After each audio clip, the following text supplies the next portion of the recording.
Welcome to Allnut TNPSC channel. இன்னைக்கு நாம இந்த வீடியோவில் கவிஞர் தமிழொலி ரிலேட்டடான இம்பார்ட்டண்டான கொஸ்டின்ஸ் தான் பார்க்க போகிறோம். ஸோ தமிழொலி சிலபஸில் இலக்கியம், தமிழ் அறிஞர்களும் தமிழ் தொண்டும் அப்படிங்கிற டாபிக் அண்டரில் கொடுத்துருக்காங்க. ஸோ இந்த கவிஞர் பற்றி கண்டிப்பாக ஒரு கொஸ்டின் கேட்கறதுக்கு சான்ஸ் இருக்குது. ரொம்பவே இம்பார்ட்டன்ட். வாங்க பார்க்கலாம். ஃபர்ஸ்ட் கொஸ்டின், பாரதியாரின் வழித்தோன்றலாகவும் பாரதிதாசனின் மாணவராகவும் விளங்கியவர் யார்?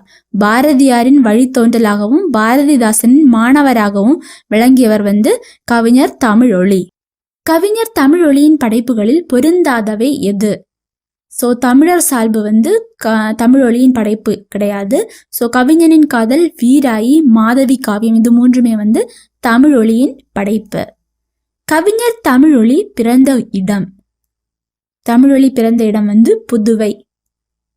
கவிஞர் தமிழொலி அவர்களின் பிறந்த ஆண்டு. ஸோ தமிழொலி பிறந்தது 1924. தமிழொலி எந்த மாத இதழை தம் சொந்த முயற்சியில் நடத்தினார்? ஸோ தமிழொலி அவர்கள் நடத்திய மாத இதழ் சனயுகம்.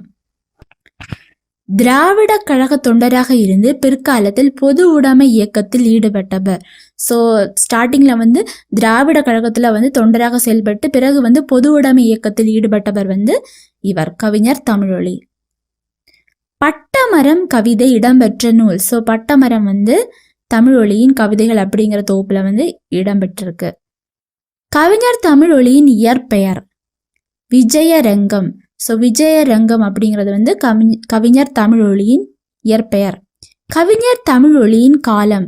ஸோ இவரது காலம் 1924 முதல் 1965 வரை. நாள்தோறும் குயில் தோப்புக்கு சென்று பாரதிதாசனிடம் தாம் எழுதிய கவிதைகளை படித்து காட்டி பாராட்டு பெற்றவர். ஸோ இது கவிஞர் தமிழொலி. நாள்தோறும் குயில் தோப்புக்கு சென்று பாரதிதாசனிடம் தாம் எழுதிய கவிதைகளை பற்றி படித்து காட்டியவர். கவிஞர் தமிழொலியின் பெற்றோர் யார்? ஸோ இது சின்னையா, செங்கேணி அம்மாள். சின்னையா மற்றும் செங்கேணி அம்மாள். கவிஞர் தமிழொலி பற்றிய பின்வரும் கூற்றுகளில் எது சரி? பட்டுராசு என்று செல்லமாக அழைத்தனர். ஒரு கவிஞன் வாழ்ந்ததற்கு அடையாளமே அவனுடைய படைப்புகள் தாம் என்று எழுதியவர். ஸோ தமிழொலியை பட்டுராசு என்று செல்லமாக அழைத்தனர். அப்புறம் ஒரு கவிஞன் வாழ்ந்ததற்கு அடையாளம் அவனுடைய படைப்புகள் தான் என்று தமிழொலி சொல்லியிருக்காரு. ஸோ இதுல எது கரெக்ட்? ஸோ இது ரெண்டுமே கரெக்ட். கூற்று 1 மற்றும் 2 சரி. புதுவை தொழிலாளிக்கு கோவை தொழிலாளியின் கடிதம் என்னும் கவிதையை தமிழொலி எழுதிய ஆண்டு. புதுவை தொழிலாளிக்கு கோவை தொழிலாளியின் கடிதம் அப்படிங்கிற கவிதை எழுதியது 1949. தமிழொலி திராவிடர் கழக மாணவர் மாநாட்டில் கலந்து கொண்டு யார் கொடுத்தனுப்பிய வாழ்த்து கவிதையை அம்மாநாட்டில் படித்தார்? ஸோ இது பாரதிதாசன் கொடுத்து அனுப்பிய வாழ்த்து கவிதையை அந்த மாநாட்டில் படித்தார்.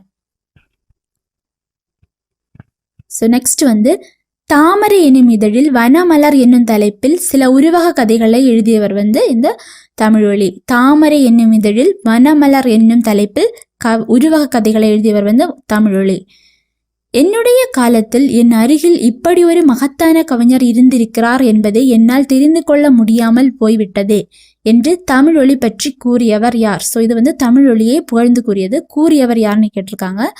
அப்பாதுரையார். ஸோ அப்பாதுரையார் தான் என்னுடைய காலத்தில் என் அருகில் இப்படி ஒரு மகத்தான கவிஞர் இருந்திருக்கிறார் என்பதை என்னால் தெரிந்து கொள்ள முடியவில்லை என்று சொல்லியிருக்கிறார்.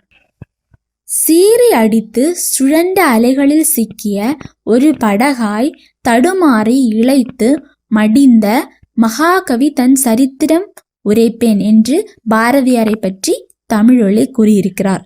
சீறி அடித்து சுழண்ட அலைகளில் சிக்கிய ஒரு படகாய் தடுமாறி இளைத்து மடிந்த மகாகவி தன் சரித்திரம் உரைப்பேன் என்று கூறியவர் கவிஞர் தமிழொலி. கவிஞர் தமிழொலி மறைந்த ஆண்டு. ஸோ 1965. நெக்ஸ்ட் தமிழொலி அவர்களின் முக்கியமான படைப்புகள் என்னெல்லாம்னு பார்க்கலாம். ஸோ வீராயி, நிலை பெற்ற சிலை, கவிஞனின் காதல், மே தினமே வருக, கண்ணப்பன் கிளிகள், குருவிப்பட்டி, தமிழர் சமுதாயம், மாதவி காவியம், விதியோ வீணையோ, சிலப்பதிகாரம் காவியமா நாடகமா, திருக்குறளும் கடவுளும், புத்தர் பிறந்தார், இது வந்து ஒரு முற்றுப்பெறாத காவியம். கோசலை குமாரி, சிற்பியின் கனவு. ஸோ இது எல்லாமே வந்து கவிஞர் தமிழொலியின் முக்கியமான படைப்புகள். ஸோ இவ்வளோதான் தமிழொலி ரிலேட்டடாக ஸ்கூல் புக்ஸில் இருக்கிற இன்ஃபர்மேஷன், எல்லாமே கொஸ்டின்ஸ் தான் எடுத்திருக்கேன். ஸோ கண்டிப்பாக யூஸ்ஃபுல்லாக இருக்கும். தேங்க்ஸ் ஃபார் வாட்சிங்.